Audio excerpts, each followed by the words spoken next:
है, अब वो है मेरी चाहत। मेरी चाहत। मैं खुदा का शुक्र करता हूँ, हर इंसान के अंदर कोई ना कोई चाहत होती है। हर इंसान को कोई ना कोई चीज पसंद आ जाती है और वो उसे चाहने लगता है, वो उसे उसके करीब चाहने लगता है। पर जब मैं दाऊद के व्यक्तिगत जीवन को निहारता हूँ, जब मैं दाऊद के व्यक्तिगत जीवन की ओर दृष्टि करता हूँ, तब मुझे अजीब और गरीब चाहत नजर आती है। मेरे साथ अगर आप निकालेंगे भजन संहिता उसका 130 अध्याय और उसका 6वां पद, भजन संहिता उसका 130 अध्याय और उसका 6वां पद। पहरवे जितना भोर को चाहते हैं, पहरवे जितना भोर को चाहते हैं, हाँ पहरवे जितना भोर को चाहते हैं, हाँ फिर रिपीट कर रहा है, पहरवे जितना भोर को चाहते हैं, उससे भी अधिक, उससे भी कहीं अधिक मैं यहोवा को अपने प्राणों से चाहता हूँ। मैं यहोवा को अपने प्राणों से चाहता हूँ। Praise the Lord, hallelujah. है ना जी, वो गरीब बात है ना, दाऊद को कहीं अलग दिखाती है, कहीं अलग ठहरा देती है। मैं आपको बताना चाहता हूँ कि खुदा ने अगर दाऊद के विषय में ये कहा है कि पृथ्वी पर मुझे एक ऐसा व्यक्ति मिल गया है जो मेरे मन के मुताबिक है, मन के मुताबिक है। सो खुदा देखना चाहता है, खुदा महसूस करना चाहता है, आपकी चाहत को अलग से देखना चाहता है।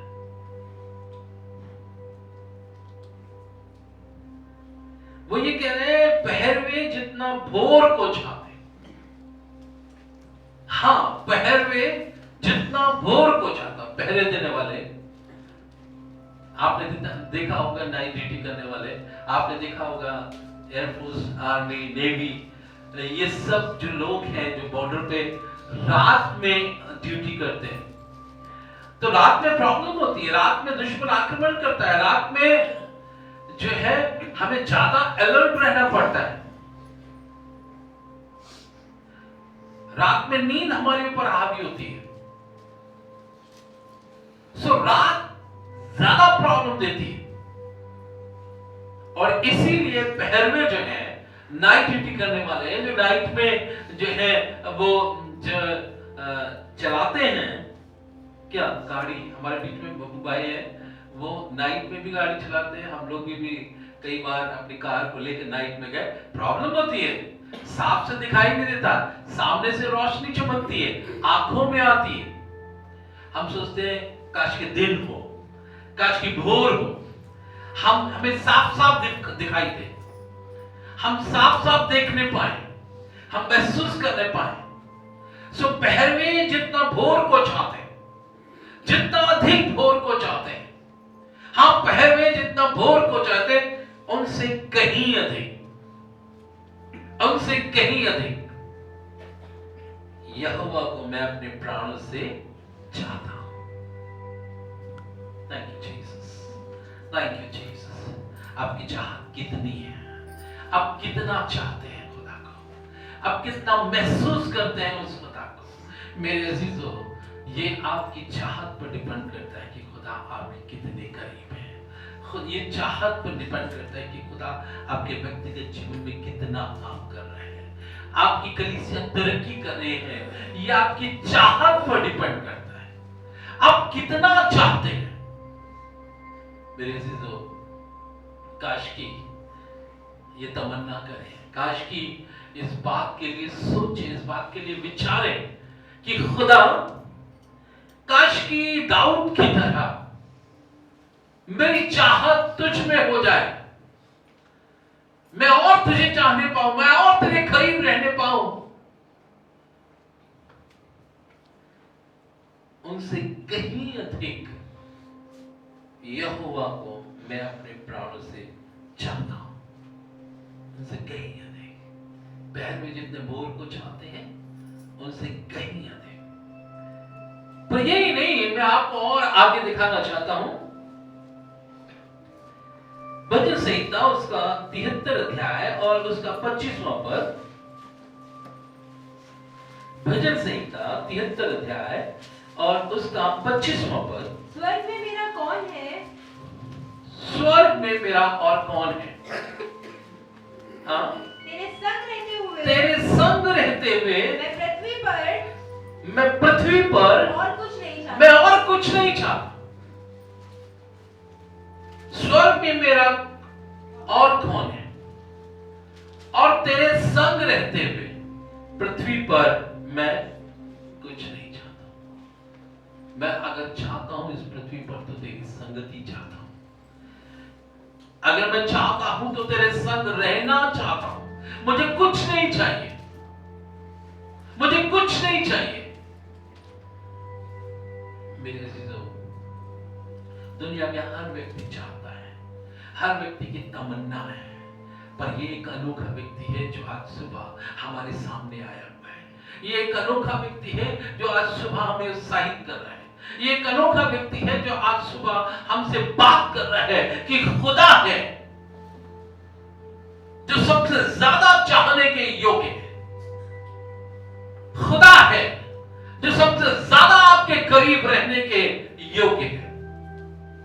मैं इस बात के लिए सोचने लगा कि खुदा ये दाऊद क्यों इतना चाहता है, क्यों उसकी दिली तमन्ना है कि वो इस पृथ्वी पर तेरे साथ दिन बिताने पाए। आज मैं 3 बातों को आपके सामने रखना चाहता हूं जो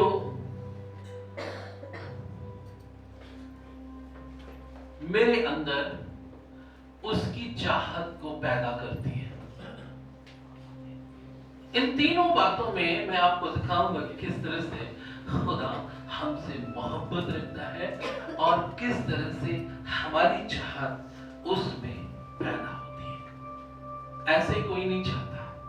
कोई ना कोई चीज हमें पसंद आती है, कोई ना कोई चीज हमें अच्छी लगती है, कोई ना कोई अट्रैक्शन हमको लगता है और इसीलिए हम खींचे चले आते हैं।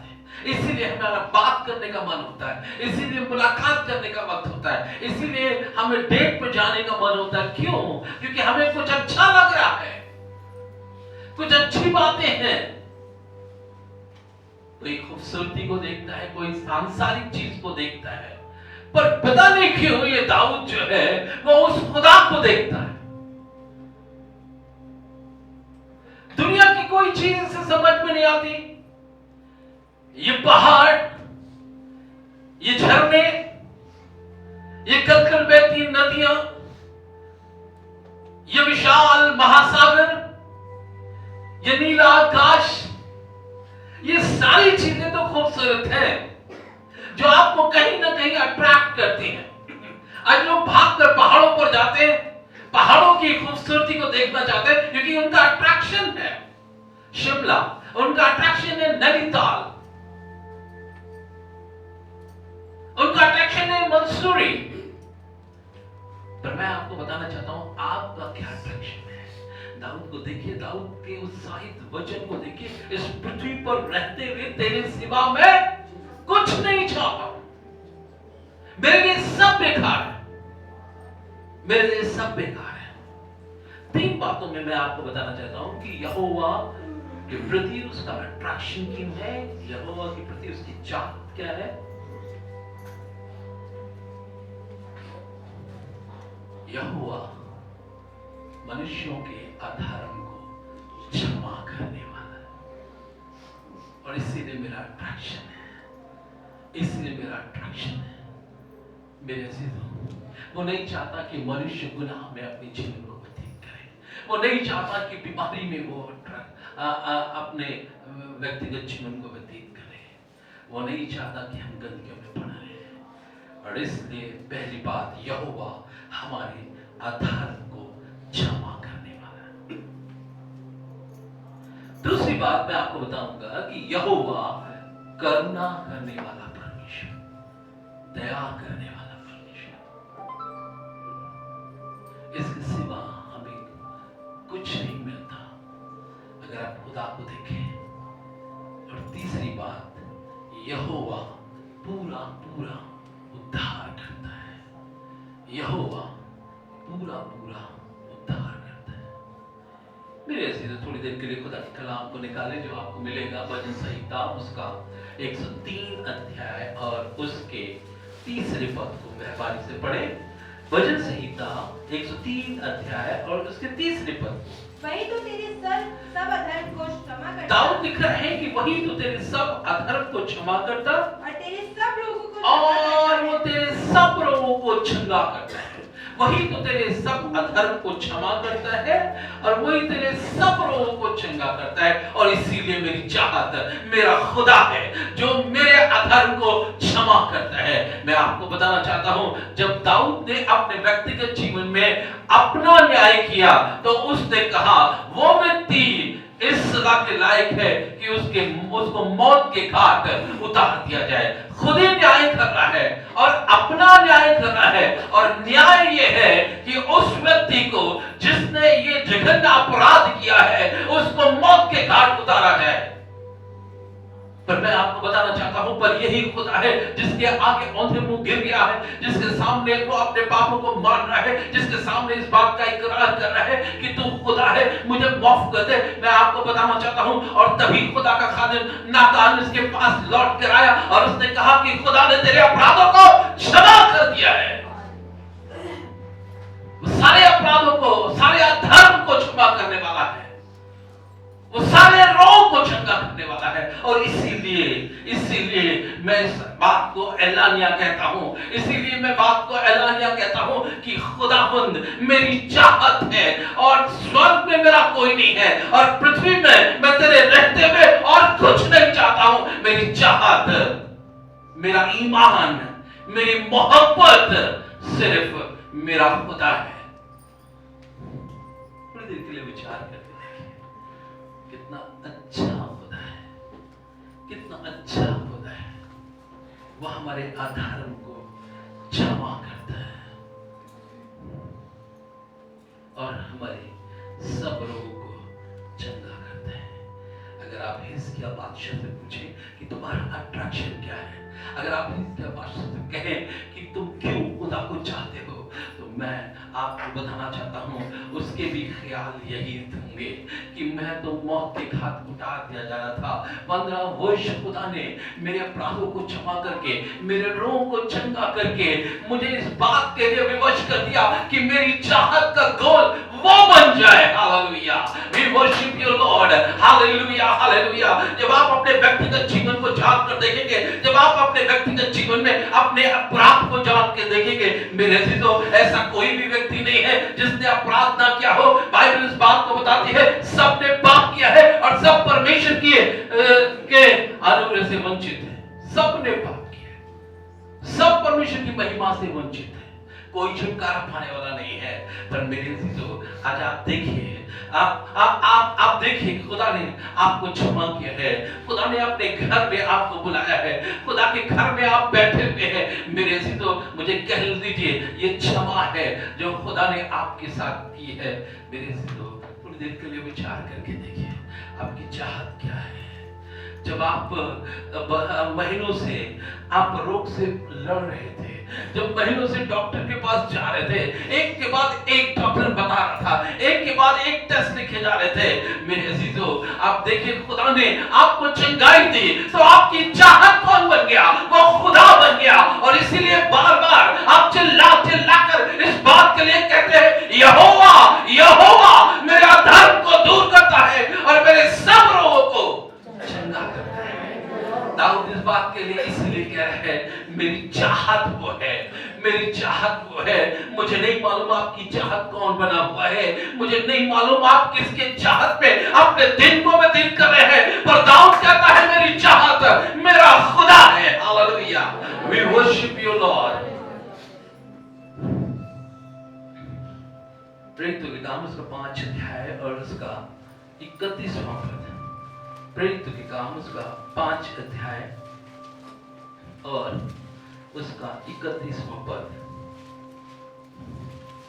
उसी को कौन? यीशु मसीह कौन? यीशु मसीह, उसी को परमेश्वर ने प्रभु और उद्धारकर्ता ठहराकर अपने दाहिने हाथ पर उच्च कर दिया, सर्वोच्च कर दिया कि वो इस्राएलियों को मन फिराव की शक्ति और पापों की क्षमा प्रदान करे। इस्राएलियों, praise the Lord, praise the Lord. परमेश्वर ने यीशु मसीह को ठहराया, तुम मेरे बेटे हो, मैं तुम्हें भेज रहा हूं, इस दुनिया में जाओ और इस्राएलियों को जो है मन फिराओ, पापों से क्षमा दो। मैं आपको बताना चाहता हूं मेरी चाहत क्या है।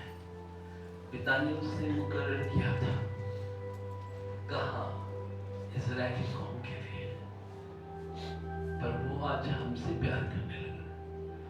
मेरी चाहत तो यही है। हम तो कुछ भी नहीं थे।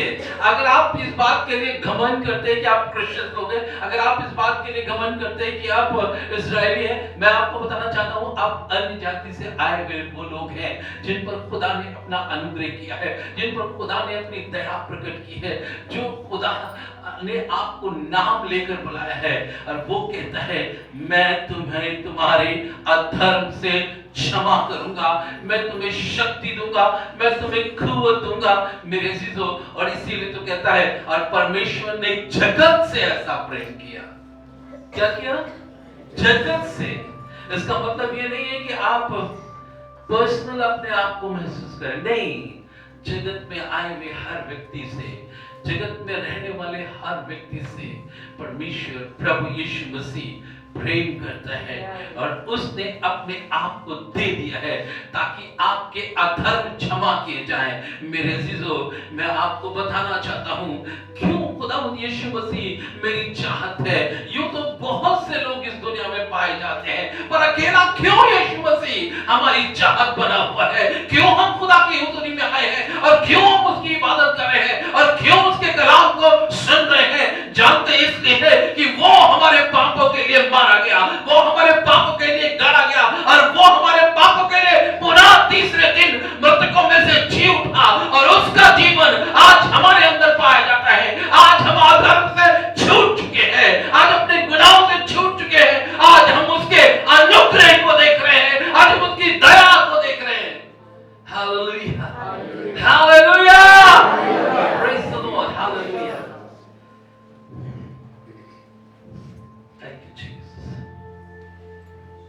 मरकुस उसका 2 अध्याय और उसका 10वां पद। मरकुस रचित सुसमाचार उसका 2 अध्याय और उसका 10वां पद। परंतु जिससे तुम जान लो, यीशु मसीह इस बात के लिए कह रहा है, परंतु जिससे तुम जान लो कि मनुष्य के पुत्र को पृथ्वी पर पाप क्षमा करने का भी अधिकार है। और उसने उस लकवे के रोगी से कहा, मैं तुझसे कहता हूँ, उठ, अपनी खाट उठाकर अपने घर चला जा।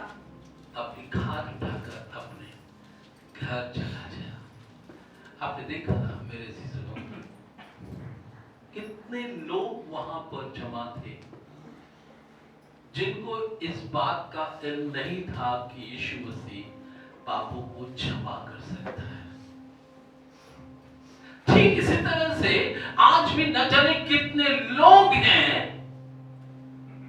जिनको नहीं मालूम है कि यीशु मसीह जगत का उद्धार करता है। उनको नहीं मालूम है कि वो उनके अधर्म से उन्हें छुड़ा सकता है, नहीं मालूम उनको।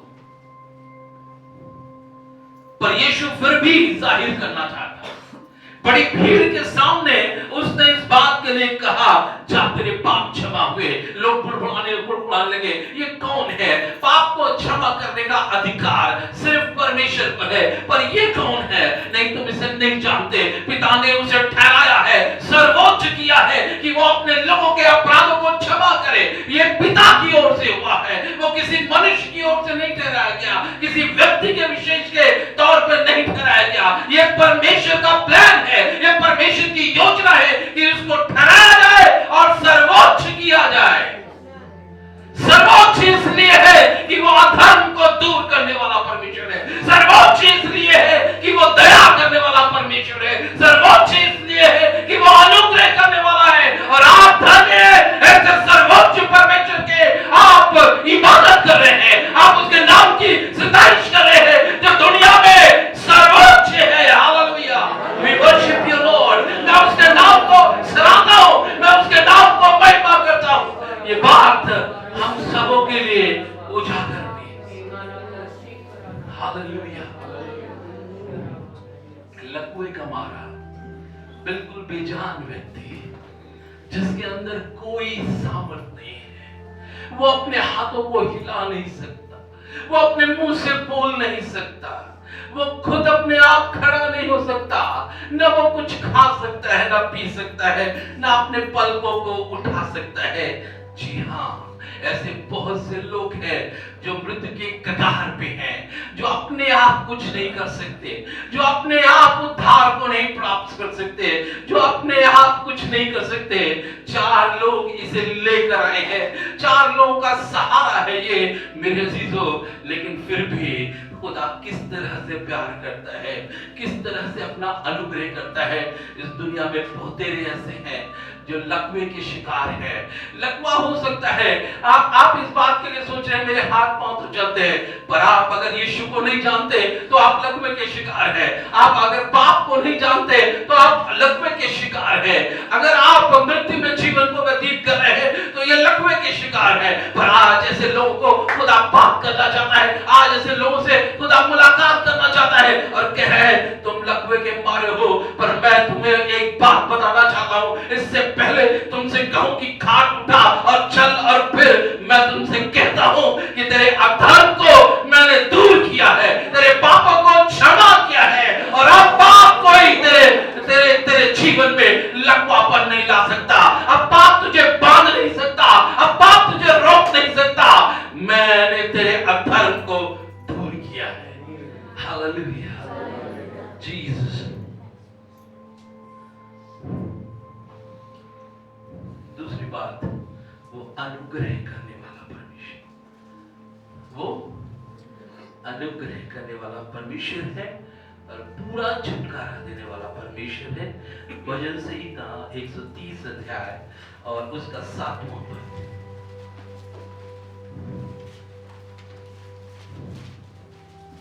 इस्राएल यहोवा पर आशा लगाए रहे, इस्राएल यहोवा पर आशा लगाए रहे, क्योंकि यहोवा करुणा करने वाला, यहोवा करुणा करने वाला और पूरा छुटकारा देने वाला, और पूरा छुटकारा देने वाला है।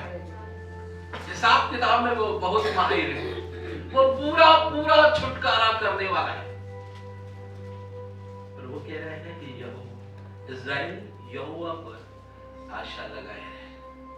मेरे अजीजों, वो आपसे भी कह रहा है मेरे ऊपर आशा लगाए रहो, मेरे ऊपर आशा लगाए रहो। तुम चाहे जितनी तकलीफ में हो, चाहे मुसीबत में हो, चाहे अपने अधर्म में फंसे हुए हो, कहा रहे हो, मेरे अजीजों, आप नहीं तो क्या दुनिया में ऐसे कोई नहीं है जो अधर्म के कारण जिसकी नींद उड़ी हुई है। ऐसा कोई नहीं है जो अधर्म के कारण अंदर ही अंदर बेचैन हो रहा है। न जाने कितने लोग अधर्म के कारण अपने गले में फांसी लगाकर मर रहे हैं। न जाने कितने लोग अधर्म को छुपाने के लिए ड्रग को ले रहे हैं।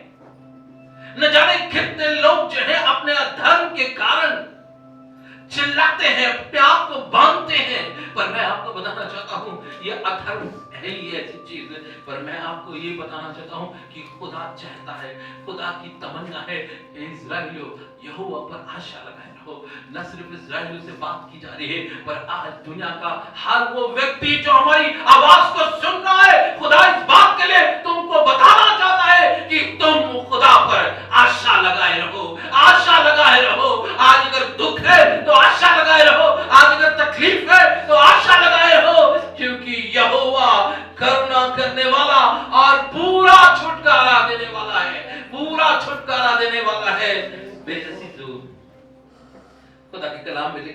संहिता उसका 89 चैप्टर उसका 28 वर्स।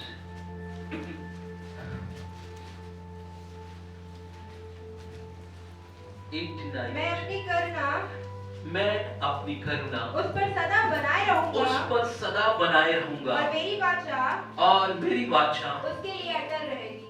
उसके लिए अटल रहेगी। मैं अपनी करुणा उस पर सदा बनाए रहूंगा और मेरी वाचा उसके ऊपर अटल रहेगी। ये किसको कह रहा है? ये दाऊद को कह रहा है। क्यों कह रहा है? क्योंकि दाऊद की चाहत खुदा है और इसीलिए वो उससे बात कर रहा है। इसीलिए उससे कह रहा है कि मैं अपनी करुणा सदा बनाए रखूंगा, सदा बनाए रखूंगा, चाहे कैसे भी समय आए, सदा बनाए रखूंगा। मेरी वाचा उसके लिए अटल रहेगी। जो वाचा मैंने बांधी है, जो वाचा मैंने अब्राहम से बांधी है, जो वाचा मैंने इसाक से बांधी है, जो वाचा मैंने याकूब से बांधी है, वही वाचा दाऊद मैं तुझसे बांधता हूं। और मैं खुदा हूं, आसमान और जमीन का मालिक हूं और मैं बोल के बदलता नहीं। अगर मैंने ठान लिया है कि मैं तुझे बरकत दूंगा तो तुझे बरकत दूंगा। तेरी बरकत को कोई रोक नहीं पाएगा, चाहे जितने लोग आए। अगर मैंने ठान लिया है कि मैं तुझे सरफराज करूंगा तो कोई तुझे रोक नहीं पाएगा। पर एक काम करने की जरूरत है। यशाया उसका 55 अध्याय और उसका 7वां पद। यशाया उसका 55 अध्याय और उसका 7वां पद। दुष्ट अपनी चाल चलन दुष्ट अपनी चाल चलन और अपने अनर्थकारी और अनर्थकारी अपने सोच विचार अपने छोड़कर सोच विचार छोड़कर यहोवा ही की ओर फिरे। यहोवा ही की ओर फिरे। वह उस पर दया वो करेगा। उस पर दया करेगा। वह हमारे परमेश्वर की ओर वो फिरे हमारे परमेश्वर की ओर फिरे और वह पूरी रीति से उसको क्षमा करेगा। और वो पूरी रीति से उसे क्षमा करेगा। सबसे बड़ी बात, अपने सोच और अपने विचारों को छोड़कर, क्योंकि गुनाह जब पैदा होता है तो हमारे सोच में पैदा होता है, हमारे दिमाग में पैदा होता है और इसीलिए शैतान का अटैक जो होता है वो हमारे ब्रेन पर होता है और यहां से वो पूरी बॉडी में वर्क करने के लिए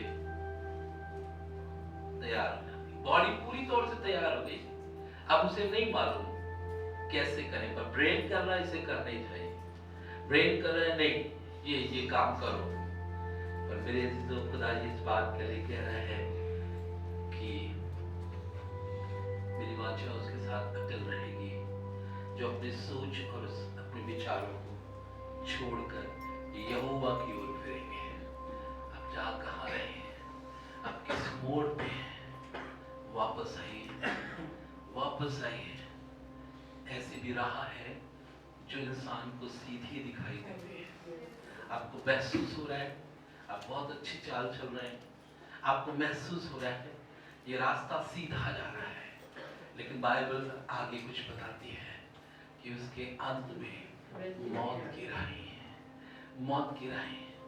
आप चाह रहे हैं, आपको ये रास्ता बहुत अच्छा लग रहा है, मेरे अजीजों, यह अधर्म का रास्ता है जो आपको खूबसूरत दिखाई दे रहा है।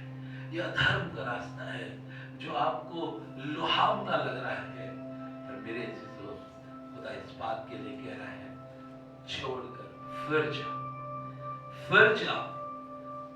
इसका मतलब आप टर्न हो जाओ, आप यू टर्न ले लो और उसी रास्ते पे चलो।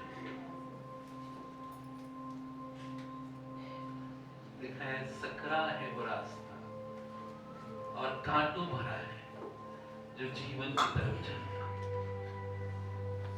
सोचिए, विचार करिए, सकरा है वो रास्ता। जरूर आज दुख है, जरूर आज तकलीफ है, जरूर आज प्रॉब्लम में है, लेकिन मैं आपको बताना चाहता हूँ फिर भी वो रास्ता जो आपको खूबसूरत दिखाई दे रहा है उससे फिरने की जरूरत है। लिखा हुआ है वो पूरी रीति से तुमको क्षमा करेगा,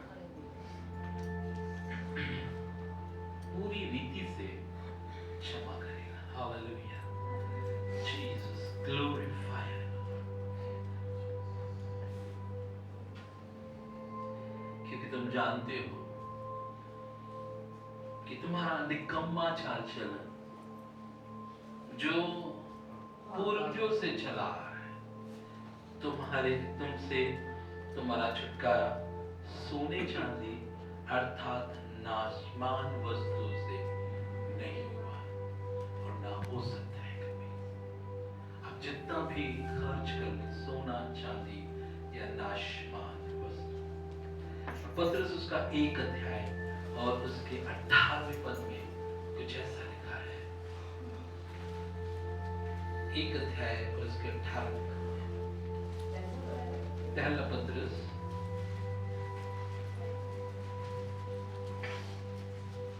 क्योंकि तुम जानते हो कि तुम्हारा चाल चलन बाप दादाओं से चला आता है उससे तुम्हारा छुटकारा चांदी सोने अर्थात नाशमान वस्तुओं के द्वारा नहीं हुआ, अर्थात नाशमान वस्तु के द्वारा नहीं हुआ, पर निर्दोष और और निष्कलंक मेमने अर्थात मसीह के बहुमूल्य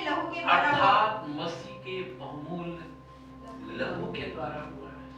वो छुटकारा दे सकता है, वो इसीलिए इस दुनिया में आया है। जानते हैं, जब उसने अपना सर लोगों के हाथ में किया तो लोगों ने एक कांटों का ताज उसके ऊपर रख दिया। उनको शायद मालूम ही नहीं था वो क्या कर रहे हैं, क्योंकि वहां पर ये जंगली बेल होती है और जब मैंने उसको तोड़ा और देखा तो उससे कांटे करीब उंगली भर के होते। किसी सिपाही को लगा कि इसे तोड़कर एक क्राउन बनाया जाए और उसने जल्दी से एक क्राउन बनाया और दौड़ के आकर यीशु के सर पर रख दिया और किसी ने कहा कि ये कहीं गिर ना पड़े, इसके ऊपर से डंडा मार दो कि ये धंस जाए। इमेजिन करके देखिए, वो कांटों का ताज जो पूरी तौर से सर पर धंसा हुआ है। मेरे चीजों विचार करिए, खून की धारा बह रही है, खून की धारा बह रही है इसीलिए कि तुम्हारा छुटकारा हो जाए।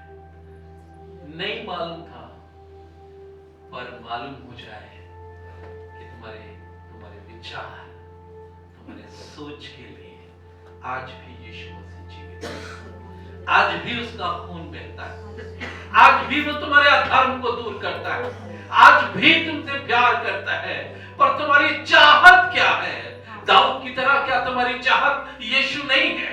क्या दाऊद की तरह तुम्हारी चाहत वो खुदा नहीं है? मेरे अजीजों, मुझे मालूम है कि हम इस दुनिया के रहने वाले हैं, दुनिया का अट्रैक्शन हमारी चाहत बना हुआ है। पर आज मैं खुदा यीशु मसीह के बहते हुए खून को आपको दिखाना चाहता हूं, जो उसके सर से बहा है और पूरी तौर से लहूलुहान हो गया है। मैं आज उससे दिखाकर आपको आपके अंदर की चाहत को उजागर करना चाहता हूं।